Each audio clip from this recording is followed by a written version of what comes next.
Hello everyone. Today we will be looking at HTMX, small JavaScript library that extends HTML with custom attributes. This lightweight package takes us to the good old times where we didn't have to deal with all these giant frameworks with their virtual DOM, state management, etc. Its purpose is to allow you to access various browser features like Ajax and CSS transitions directly from HTML rather than using JavaScript. And if you think about it, it's not such a crazy idea. In HTML, we already have built-in elements like anchor tag and form, which are capable of sending requests and handling responses. So why not follow this pattern and just make it more robust?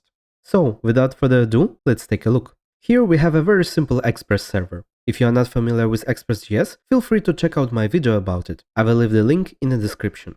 So here we have some hard-coded users to simulate the database, as well as route handlers for users' retrieval and creation. Now, let's add index.html file in our public folder, type hello world and start the server.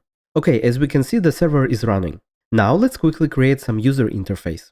First, let's add a simple form for user creation. There is first name input, last name input, and of course submit button. Below there will be the list of existing users, but for now let's just add a wrapper div. Now I will add some basic CSS styling for it to look presentable, and here we have it. Okay, now it's showtime. First, we need to add HTMX to our project. There are multiple ways how you can do it, but the simplest one would be just to get it from CDN. If you navigate to htmx.org and then go to docs, at the very top there will be installation section where you can copy the script tag. Now we just add it to our head and we can start using HTMX. Okay, so first let's get the list of existing users. Let me open our server.js file and navigate to get all users handler. Here all we need to do is to return the array of existing users. However, while we can return JSON, this is obviously not the best option here.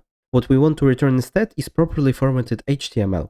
Now normally we would use some kind of template engine for that. However, for simplicity, let's just store it inside a string variable. So here we have our list tag, inside which we use map to iterate over users and show their first name and last name. At the end we also add .join method to turn our array into a string. Now we can use this variable as the return value. Okay, so now let's switch back to our front-end side and see how we can benefit from HTMX. Let's quickly add getUsers button. Now when we have it, all we need to do is to add hx-get attribute to this button. But if we leave it like this, we can see that by default HTMX replaces the content of the calling element. That's why suddenly we have list inside the button. To fix that, we need to use another attribute called hx-target, inside which we can pass CSS ID of the target element. So in our case, we can specify the wrapper div and now it should work as expected. Okay, but wouldn't it be more convenient if we would show the list of existing users right away, without clicking any buttons? It would, so let's do just that. I will remove the button and instead will add hx-get to the wrapper. We don't need the target attribute since this time we actually want to replace the inner HTML of the calling element. But this time we need another attribute called hx-trigger.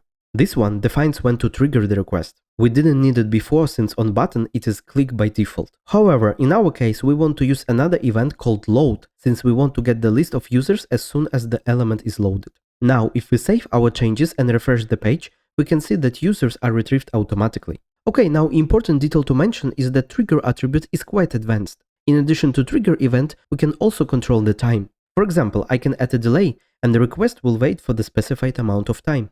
Or we can implement polling by typing every followed by some time. In this case, request will be repeatedly made with a specified time interval. Okay, now let's take a look at post request. So first let's open our server and say that if post request is made, we create a new user and add it to our list of existing users. Now the question is, what do we return? I would propose to have some simple toast message. So let's quickly get back to our frontend and add a div with ID toast.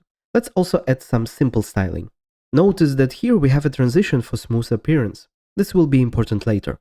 Now we can back to our server and create another variable to store success message, which will be returned as a response. Now let's get back to index.html and add hxPost attribute to our form.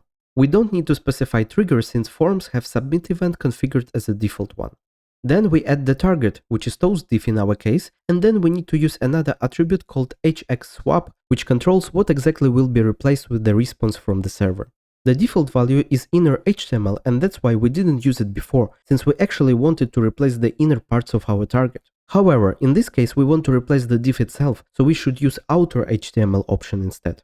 And that's it. Now we can try to create some user, and as we can see, the success message is returned. Notice one more thing. As you remember, we had a transition property in our CSS, and the message did appear gradually. Basically, if we have the same idea of the element, HTMX is smart enough to swap it in such a way that CSS transitions can be applied between the old version of the element and the new one. Okay, now we can also make the list of users to use polling, so we can see all users including those we just added. And that's it. With just a few attributes, we were able to handle user interface updates based on the situation. And we just scratched the surface here. HTMX has many other functionalities which we have not touched in this video. But hopefully I've managed to spark your interest in this tiny library. If you enjoyed the video, please leave a like, a comment, and of course subscribe for more. Bye!